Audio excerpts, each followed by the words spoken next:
Hey guys, today in this video, let's learn how to make a webhook on Discord. So if you want to go ahead and create your own Discord webhooks, in this video, I'm going to teach you guys just how. So watch this video until the end, drop a like and subscribe to our channel so that you don't miss any updates. So let's go ahead now and switch on to our Discord server. And of course, I'm going to choose the Discord server that I prefer to use, and that is going to also be dependent on you.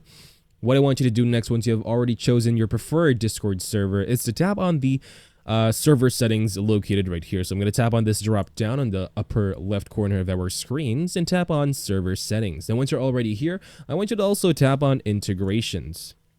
Now, as you see over here, we do have this option called webhooks, and this is what we want to focus on. Let's tap on create webhooks on Discord, and then that is going to show us this option to create a webhook. Okay, so once we're already here, let's tap on new webhook, and we should have the option to create our own new webhook right here. So as you see, this is going to be posted on general, and you do have the option to see where this specific webhook is, but in order for you to edit this webhook, you could also tap on this right here, and you could also rename the webhook and move it to a different channel.